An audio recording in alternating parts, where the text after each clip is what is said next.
a passionate instigator and dynamic problem solver. Dr. Kevin Ross Emery, the host of the Dr. Kevin Radio Show, will be taking you outside the box, behind the curtain, and identifying the load of BS we are fed every day. And now, Dr. Kevin.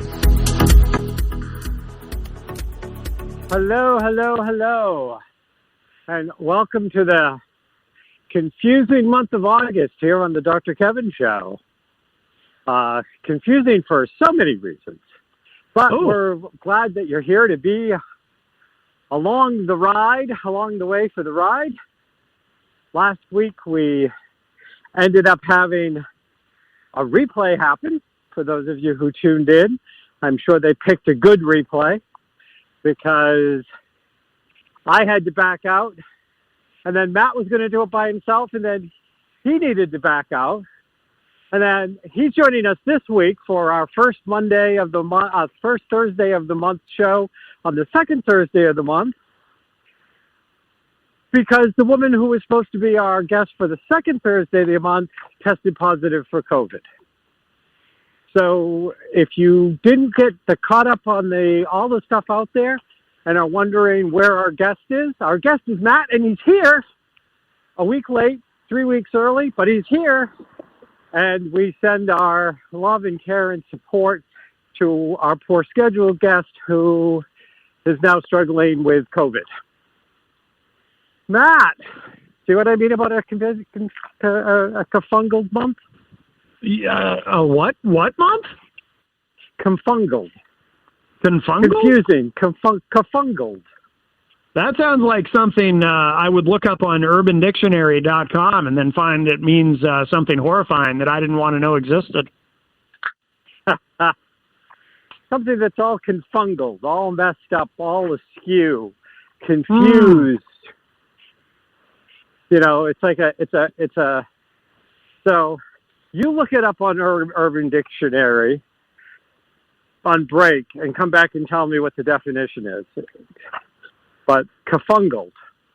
And you may come back and say, Dr. Kevin, that's a Dr. Kevin word. And I'd be like, and your point? Yes. I get to make up words. No, sure. Hey, you know what? Shakespeare made up words. I have more hair than he does. Why can't I? Okay. Did he? He made up words? Oh, yeah. Shakespeare made up words that are now in common usage, but Shakespeare made up words. Oh. If he didn't have a word that described exactly what he wanted him to, he mashed words up and made words up. I didn't realize that. Yep. The thing is, and I actually do this, and I've had staff for years that have called me on it, is I'll suddenly say a word, and my staff will go, that's not actually a word. I knew what you meant. I knew exactly what you meant when you said it. But that's not actually a word if you look it up in the dictionary. I'm going, and the purpose of speech is communication, is understanding, is communicating a thought. You know exactly what I meant, so now it's a word. Why not? Well, I have to admit, I did know what you meant when you said confungled. Uh-huh. That's how new words get made. I mean, we're used to new words getting made on TV shows, and sometimes authors used to do it. Then movies did it. Now TV shows do it. Now we have words that didn't exist 50 years ago, 25 years ago, 20 years ago, 10 years ago because of social media. Right? Yeah. Some of this really goes awry, though. For example, about, I don't know, 12, 13 years ago, people started using the phrase whole nother, and I maintain there is no such word as nother, and there never will be, and I refuse to accept it, even though everyone says it now. Whole nother. I don't understand. It's actually easier to just say it correctly and just say whole other. Ugh. Well, so, you know, think about the word nor. It doesn't get used much, but it's been around for a long time. It dates back hundreds and hundreds of years. We're used to or, But sometimes people question the word nor. Neither nor. Yeah. It's a word. Yes. But there's a lot of people I could use it from that we go, huh? Is that really a word? Words live and die. Now, if we could just get some ex-presidents to do that, we'd be so happy. I always confuse people if I use the contraction shan't, which of course is shall not, because I think it's like me and like one other guy actually uses that. But it is technically it is correct. I've used shan't before. You're the other guy. Oh, am I? Yeah, we're the only ones. Yeah, no, shan't is, it's so funny. I always remember my guidance, the head of the guidance department when I was in high school. She had gone from being a lifetime English teacher to a guidance counselor and the head of the guidance program. Josephine Fearon. I loved that woman. I mean, she was older than dirt when I met her. She spoke and corrected people that did not speak perfect English. But she also had all of the perfect little English stuff that people didn't always say or whatever. And she was always a delight to talk to. I always found her as a delight. I think a lot of people found her frustrating, but I'm an oddball, and I'm okay with that. But she always would say, "Thank you muchly." Yeah. And I'd be like, "Isn't it thank you very much?" And she goes, "Thank you muchly. Look it up. It's a perfectly appropriate phrase." But you never hear anybody say it. No. And she'd have, go ahead. Oh, I was going to say, to me, it sounds like an amalgam of thank you much and thank you greatly. Thank you muchly. Yes. She had those. She had a few of them. That's the one I always remember. If I remember any more, I'll share them with you because I find language and words and linguistics fascinating. But she would always be able, she'd always prove her case of whatever she said was perfect English. You did not challenge Joe Fearon's English. But she would say things that would make you stop and think. And of course, I love that because I like to do that. Anyways, welcome to the Dr. Kevin Show, everybody. And today's guest is Matt Connarton, who's on every month. Usually it's the first Thursday of the month where we kick around what's going on in the world and figure out what's going on in the world is a load of crap and kick it around like the load of crap it is and see if we can make it into pretty designs. If you'd like to make if you'd like to be part of this conversation, you can do so by calling 202-570-7057. That's 202-570-7057. And if you're feeling deprived by only having access to the one and only Matt Connarton once a month here on the Dr. Kevin Show, you can find him at 95.3 WMNH or on mattconnerton.com Monday through Friday, 4 to 6 p.m. Eastern Standard Time. If you go to the website or to IPMNation.com, you can listen to his show live. You can comment. You can get your fill of Matt because I know many people that have said they've had their fill of Matt.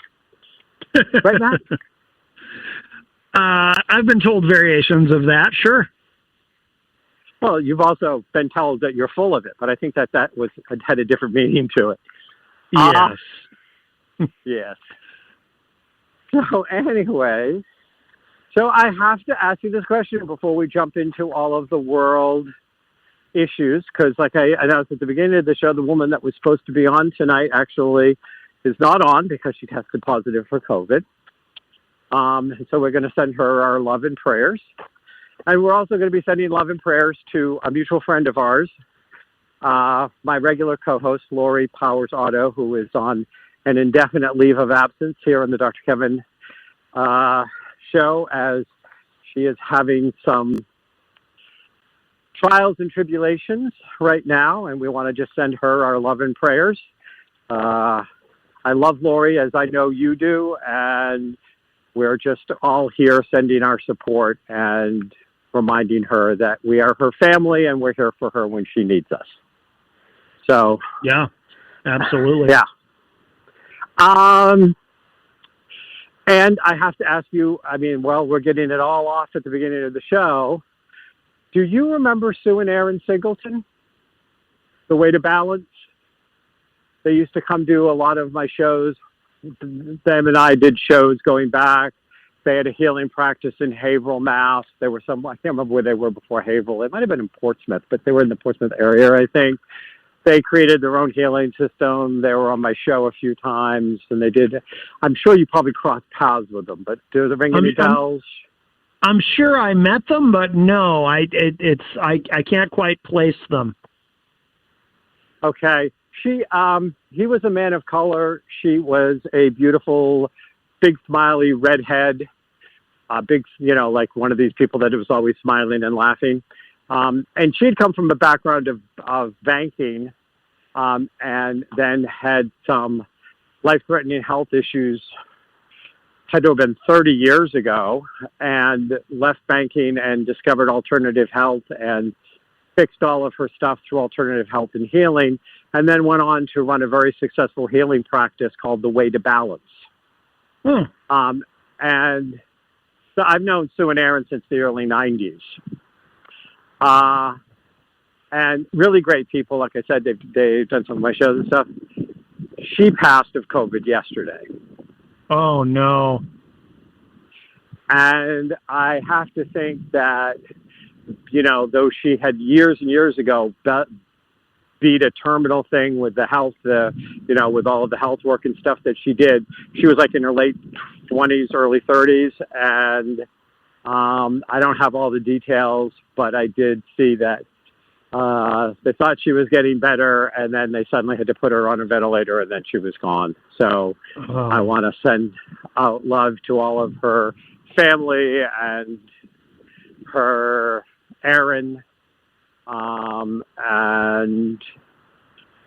all of those people that I know that she touched. And we may have lost an angel, but the celestial world has gained a kick-ass spirit guide, as I said, as my response to the post. But I couldn't remember if you. Huh? Where did she live? Haverhill, Mass. Oh, do you know if she was vaccinated? I am sure she was. I'm pretty sure she was. I know how Aaron and Sue stood on stuff, but she also would have been somebody that would have had a predisposition because of the older health issues, that she would have fallen into that vulnerable category. Yeah. I can't say for positive. I wasn't standing there and saw her get jabbed. Yeah. So I'm making a little bit of an assumption there. And I would not be so insensitive to reach out to Aaron and say, "Hey, what were you guys vaccinated?" Of course. Yeah. I suspect knowing them, and she worked as a medical intuitive, and again as an alternative healer. I'm pretty sure that they would have been, especially given her health history. Right. So. Oh well, sorry to hear that. Hitting close to home. I mean, Sue passes yesterday. Our guest is COVID positive and can't come today. I'm afraid that we're headed back to the more of the, a little bit closer to that nightmare that we had in 2020. Certainly not at that level yet, but unfortunately, the Delta unvaccinated wave seems to be growing. Yeah. Right now, as we speak, the healthcare system in Mississippi is collapsing because of it.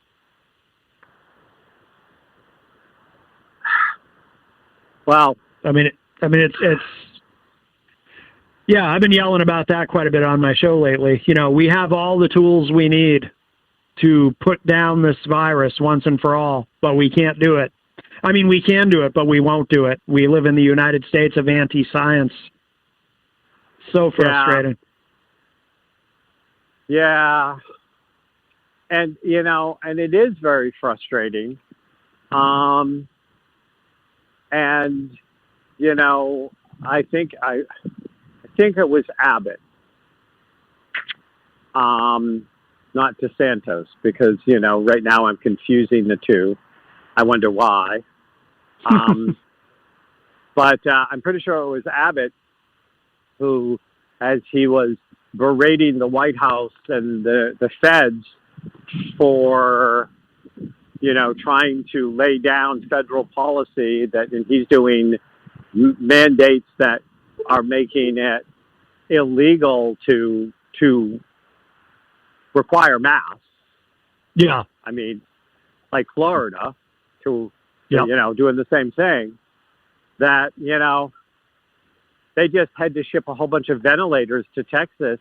The federal government did, because they didn't have enough ventilators for all the people that were in all the hospitals, which are sizing out for the size of what's going on in Texas.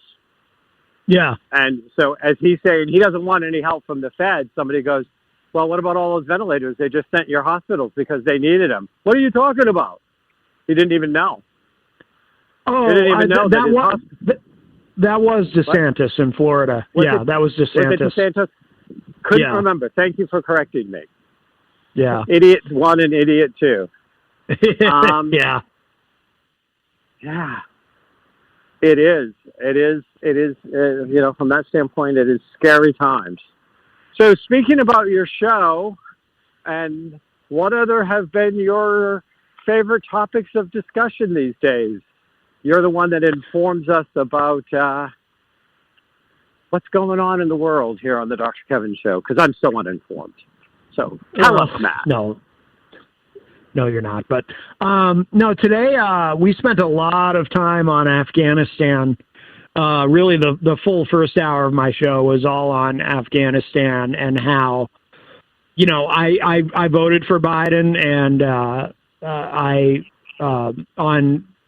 as far as handling of the pandemic, I give him an A+. But The Real Conscious Connection. OMTimes Radio. IOM FM. OMTimes Magazine is one of the leading online content providers of positivity, wellness, and personal empowerment. A philanthropic organization, their net proceeds are funneled to support worldwide charity initiatives via Humanity Healing International. Through their commitment to creating community and providing conscious content, they aspire to uplift humanity on a global scale. OMTimes, co-creating a more conscious lifestyle. Hello, I'm Sandy Sedgbeer, host of OMTimes Magazine's flagship radio show, What is Going On? My passion is sifting through information, research, and innovations from new thought teachers, speakers, and researchers pushing back the boundaries of what we know about life, energy, metaphysics, and the universe. I love shifting perceptions about who we are, why we're here, and how quickly impossible becomes normal when we open our minds, expand our awareness, and accept that the only limits that exist are those we place upon ourselves. So if you're the kind of forward-thinking, eager investigator of what lies beyond the current reality that most perceive, why not make a date to come play with me in the field of possibilities at 4 p.m. Pacific Time, 7 p.m. Eastern Time every Thursday, and together we can discover what's really going on.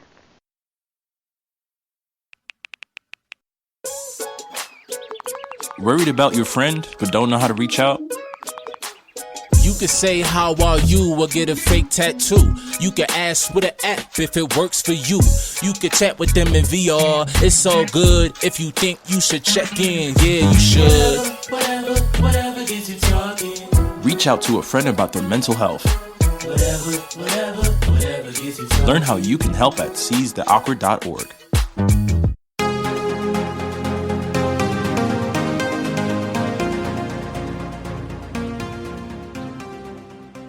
So, Matt, welcome back from our Thor-like break as Thor flew through the skies with lightning and thunder traveling behind him and mucked up our show.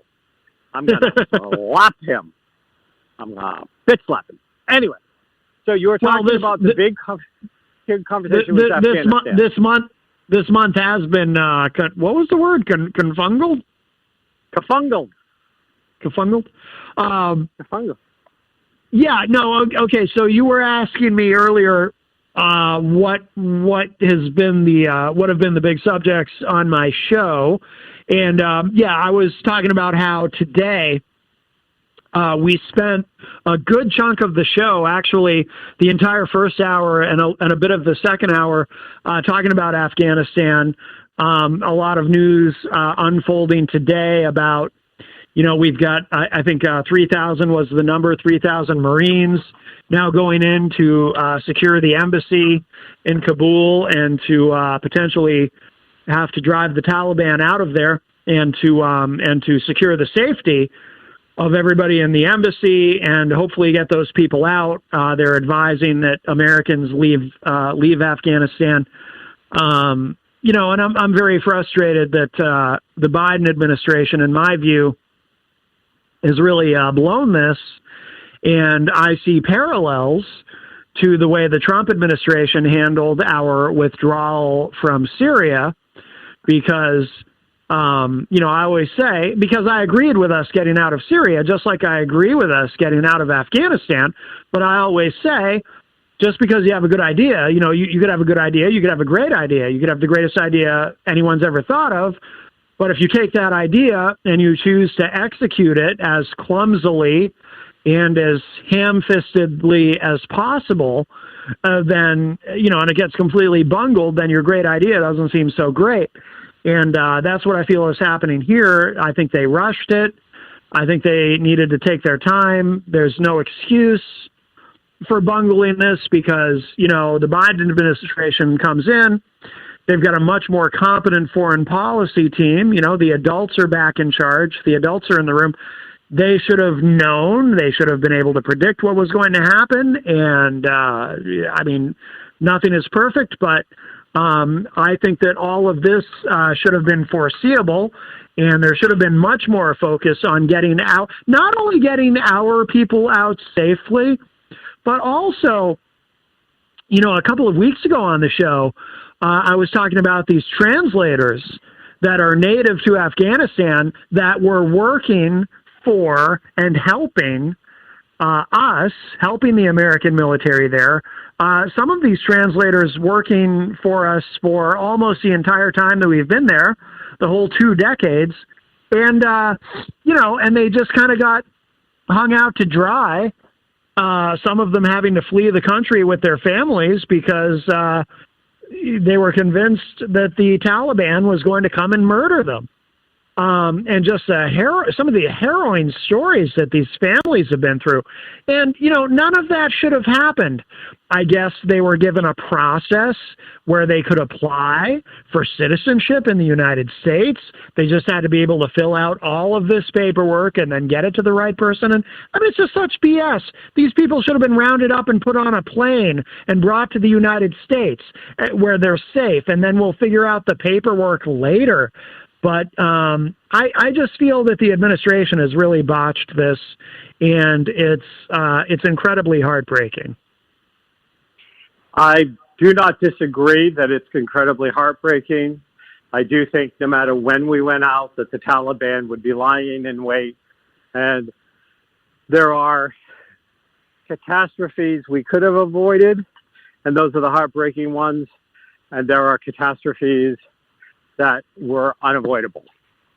Mm-hmm. Because unless you have eliminated the Taliban, the only way to establish a democracy in that country is at gunpoint. It's too torn, and it is almost starting to look like Afghanistan's the U.S. Are they functioning so differently right now? One of the stories that caught my eye is that these people that are the election officials that, do all of the stuff around voting in states are getting death threats, are being harassed, are being driven from their job. To be replaced so that they can be replaced with people that are loyal to the fascist regime. Mm-hmm. Because let's face it, the Trumpers are a fascist regime. Mm-hmm. And well, it's a cult. It's a cult. But it is, they can throw around the word socialist all the time to scare them about the Democrats. But are they not stupid enough? I mean, are they so stupid that they don't understand that they are supporting fascism? Yes, they are that stupid. Yes, 100%. And I know, I thought about it earlier today, when we were doing this show, and I was like, I know some highly intelligent people that are supporting the fascist regime of Trump to try to get him back in. And of course, tomorrow's the day. Are you ready? Oh, yes. Yes. Mike Lindell says, tomorrow is the 13th. Not only Mike Lindell, there was, go ahead. Reinstatement. Not only that, there was I think it was in Illinois, that at a state House of Reps meeting in Illinois, a Republican, said, something about a state House rep or a state senator. It might have been the state Senate. But he said something about, it's time we look at why we really lost. We accept we lost and we really lost, and what can we do to change and move the party forward? And this other guy jumped up and said, no, you're wrong. The election, we didn't lose the election. And started doing the whole Trump thing in the House of Reps. And the guy says, no, I'm not wrong. That we didn't win. I got evidence that all of that. I got this. Of course, that's what we hear. And, that in this state, and that said, you would have to talk, and the guys are trying to talk reasonable to him. Big mistake. This is Republican to Republican. This is going on in the State House. Did you see this? Yeah. No, I didn't see this. Oh. No. Yeah. So the guy is saying, no, you're wrong. And he's like, you would have to have changed 5 states for it to have gone any other way. So I'm like, well, that's all right. You're going to see that we were right. Because on the 13th, all the evidence is going to come to light. And Trump is going to we're going to see that Trump is the rightful president and he is taking back over the office. And then you will see how wrong you are. And you will flip your opinion. I'm like, really? Really? Wow. Yeah. I'm like, it's really scary. But I thought about it because I said, I know some people that I do not think of as stupid. But it's almost as if all of their brains go on some kind of vacation or some kind of when you eat like a popsicle too fast and your brain freezes. Brain freeze, yeah. It's like they have this brain freeze and they buy these incredibly wild stories that if you wrote them up, you couldn't sell it as a sitcom series on a TV show. Mm-hmm. Because they were too outlandish, and they're buying them. But fear makes us stupid. Fear makes us stupid. That was my conclusion. Yeah. The fear. The number of whites in this country is at an all-time low. The non-whites are almost tied with them, and their birth rate, and the birth rate of whites is a negative, and the birth rate of people of color is a positive. Mm-hmm. So there are more old white folk dying and less being born, and there are more people of color being born or immigrating in, which is why they're so afraid of the immigrants. Yeah, because of what it does. But fear will make you stupid. They're absolutely petrified of the world where they can't be the supreme being, i.e., white supremacy. That within both of our lifetimes, we're going to see a country where whites are the minority. If you just look at whites and non-whites, no single group is going to outpace them. Yeah, but if you look at it in blocks, they could be outpaced within the next 1 or 2 presidential elections. That's how close it is now. Yeah. So, absolutely. So, of course, the GOP that is loyal to Trump, a fascist leader, know that that's the only hold. And the only thing they can do is invoke enough fear to make smart people stupid. Because fear makes people stupid. Yeah, it's a tremendous motivator. Xenophobia, very, remember how Trump started his campaign? He came down the elevator and he talked about Mexicans being rapists. That literally is how his campaign kicked off. Ooh. Yep. Excuse me, I don't know if you heard that. I just sneezed. My allergies have been bad. Forgive me. I don't usually sneeze during the show. Oh, boy. It's okay. The winds are coming up at a mighty force, so you may be hearing wind behind me. That's not just me being windy, which I've been known to be. Gotcha. So Afghanistan is a mess.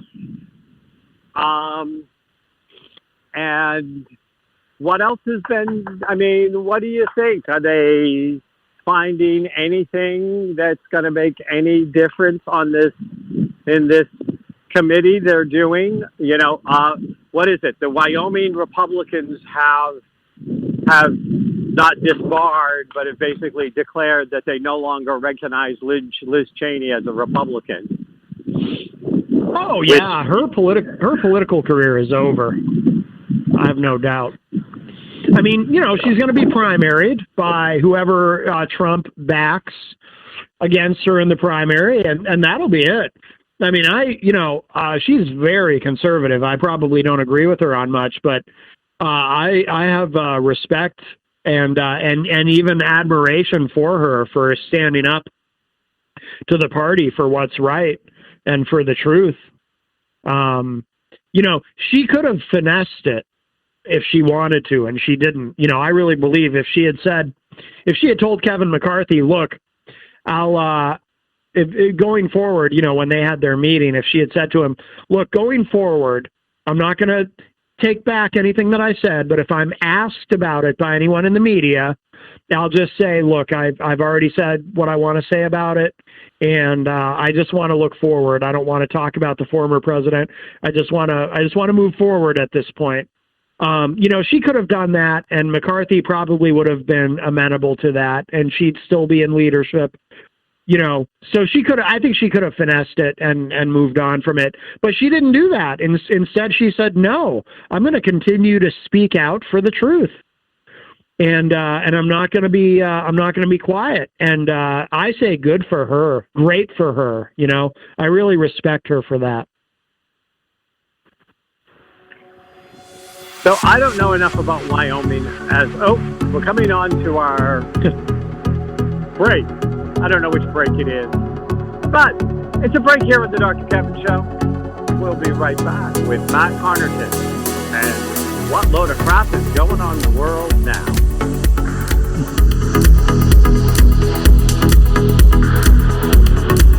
The Real Conscious Connection. OMTimes Radio. IOM FM. The number one reason girls drop out of school in sub-Saharan Africa is lack of access to feminine hygiene products. The Pads for Schoolgirls Project, an outreach of Humanity Healing International, is changing this paradigm by setting up sewing programs at schools, teaching girls a vocational skill, while producing the reusable pads that help keep them attending classes. The girls pay it forward by making and giving pad kits to other girls in need. To learn more, visit humanityhealing.org. Humanity Healing is where your heart is. I just want to thank you for supporting my new voice. Statement. Vox Novus, the new dimension. Vox Novus, thought and movement leaders who will share from their experience and offer tools to help us navigate our rapidly changing world. My name is Victor Furman. Join me every Thursday at 8 p.m. Eastern on OMTimes Radio for Vox Novus, the new voice. If I could be you. And you could be me. For just 1 hour. If you could find a way to get inside each other's mind. Walk a mile in my shoes. Walk a mile in my shoes. Walk a mile in my shoes. We've all felt left out. And for some, that feeling lasts more than a moment. We can change that. Learn how at belongingbeginswithus.org. Brought to you by the Ad Council. Walk a mile in my shoes.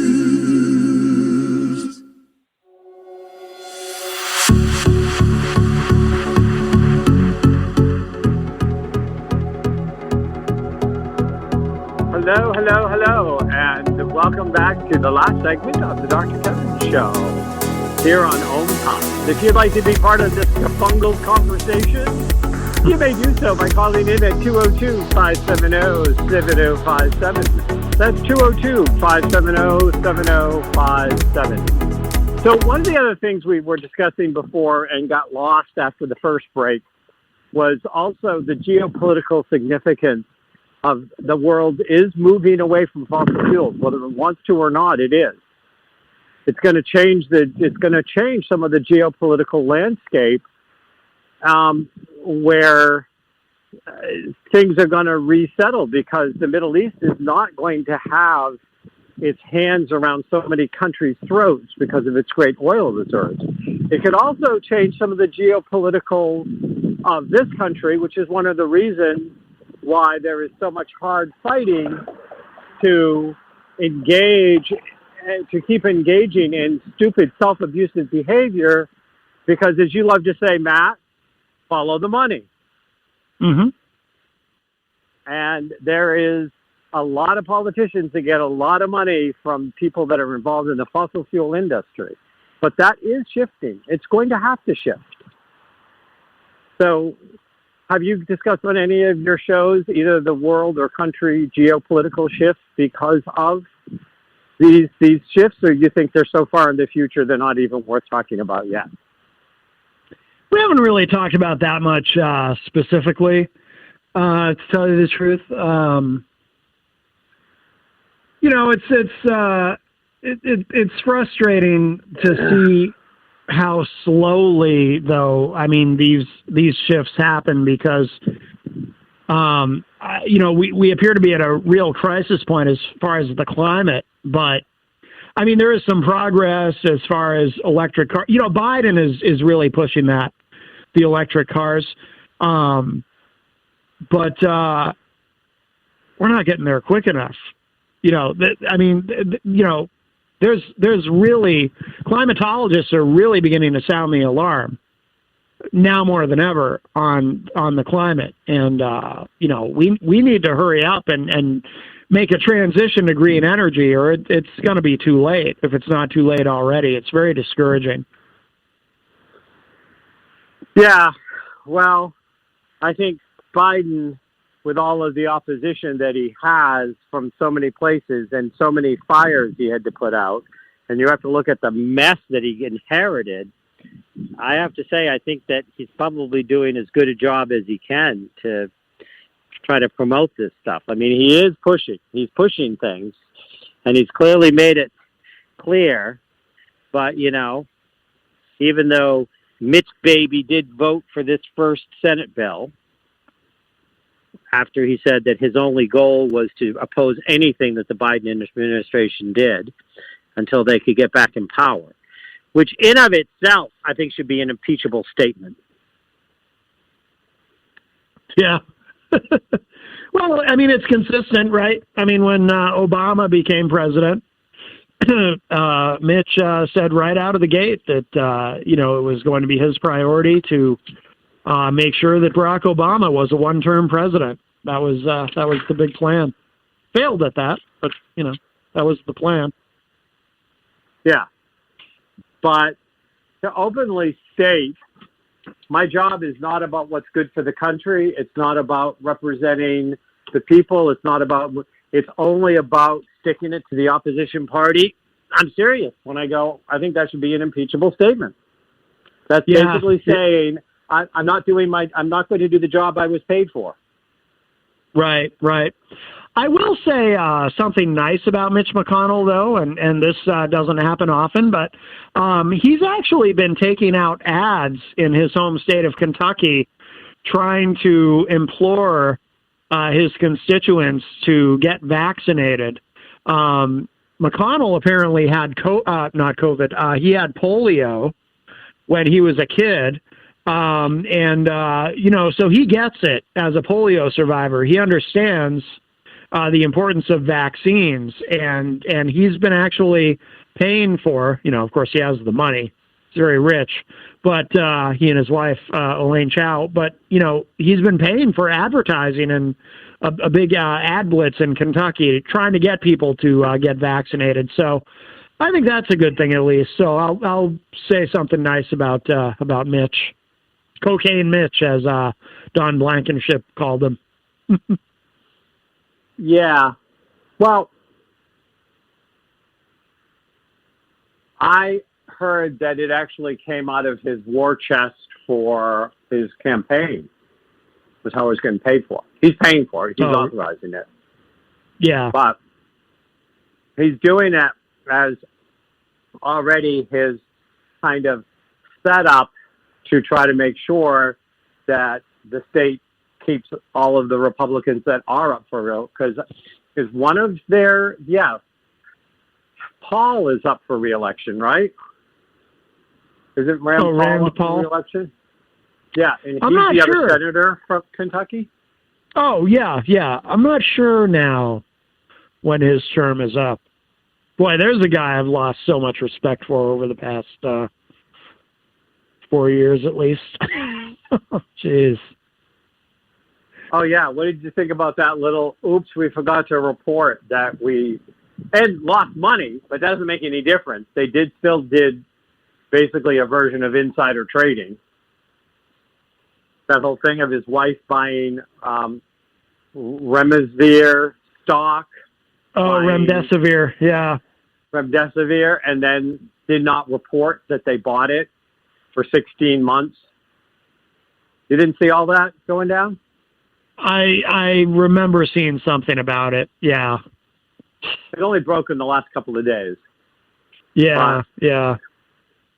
He's saying, it was a filing error. Yeah, sure. But but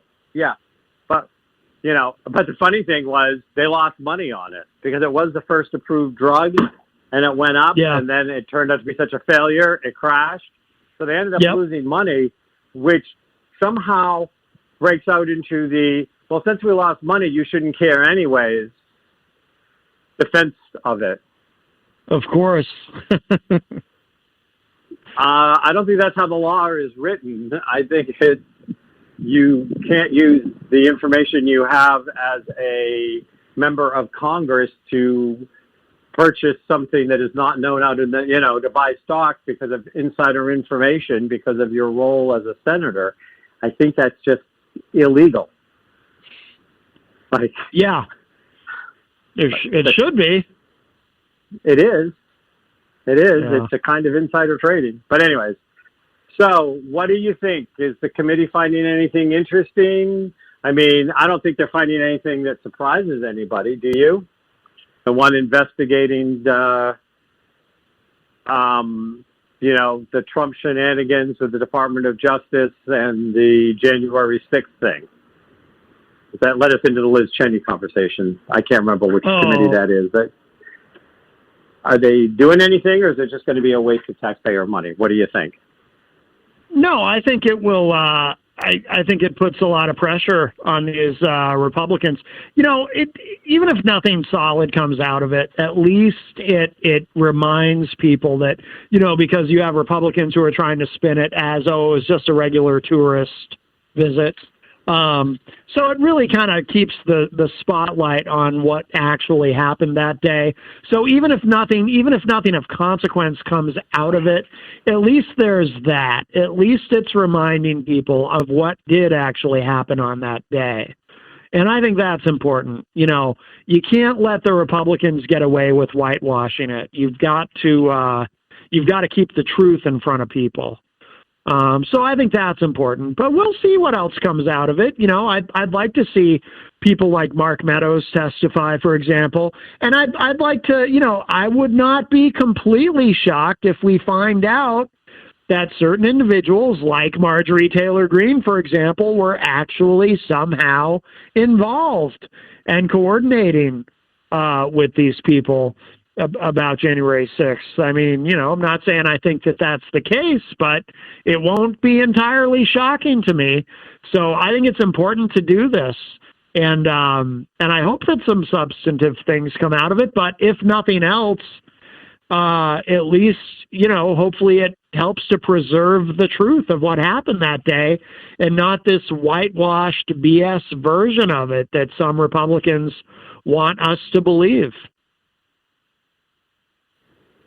Yeah.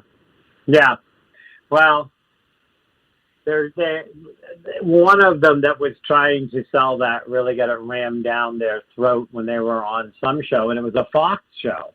I can't remember who it was, but one of them, like he said something, the one that made about it was a normal tourist visit. He was being interviewed on one of the Fox shows. It must have been one of the few, throwaway liberal shows that Fox does.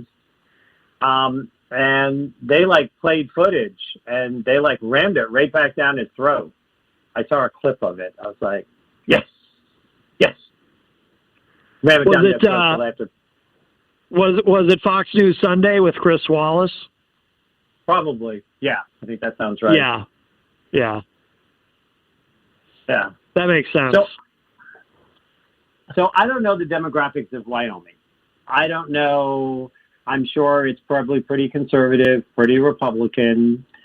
But, when they tried to get rid of Lisa Murkowski and they didn't give her the Republican nomination, she ran as an independent, got elected, and then became Republican again.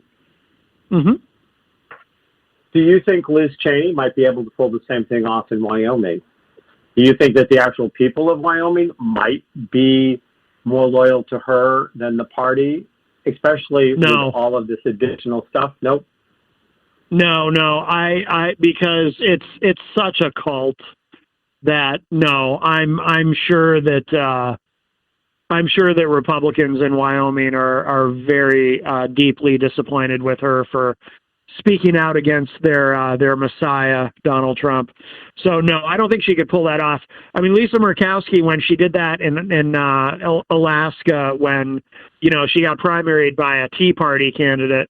I mean, the Tea Party was very powerful, and they managed to actually not only did they primary Lisa Murkowski, but they pulled that off in at least a couple of other states as well, where they were able to primary a sitting incumbent Republican.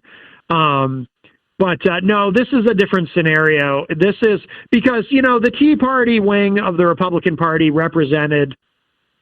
didn't represent everybody, but most Republicans, the vast majority, are in the MAGA cult. And there's no appealing to them outside of that. So no, I don't think there's any chance. I don't know if Liz Cheney would even want to do that, but I don't think there's any chance she could succeed at that. No, I really believe. Sorry to say it, but I really do believe that her political career is over. As is the political career of Adam Kinzinger. He also, I think, is done. I think once you go against Trump the way they have, and he's another one who, I have tremendous respect for, even though I disagree with him, I'm sure, on most things. But yeah, he's done. She's done. They're done. That's my feeling. Well, she may be done for now. My gut tells me we haven't heard the last of Liz Cheney, because I don't think that I think that she's going to outlive the Trump cult. I don't know if there is any outliving the Trump cult. I think it's going to be the Trump cult for a long time to come.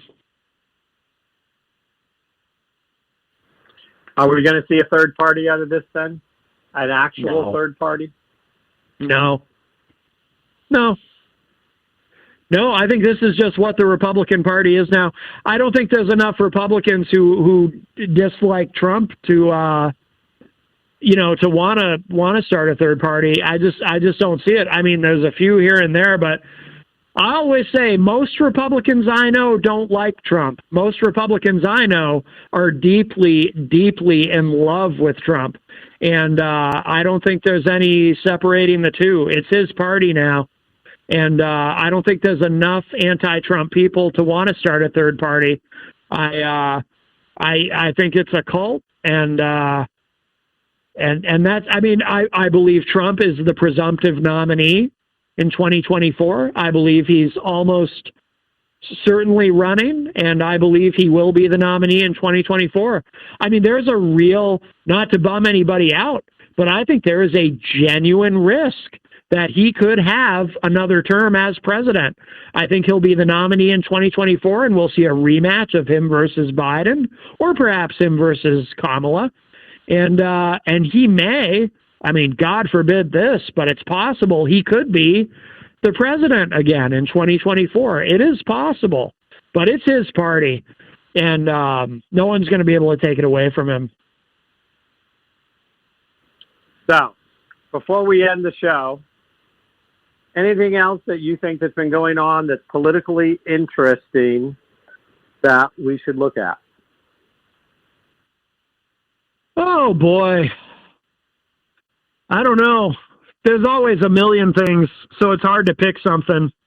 That's the thing. We live in an era where, the news cycle moves so fast, and there's always so many things going on, but COVID continues to be the number one issue. There's the infrastructure bill.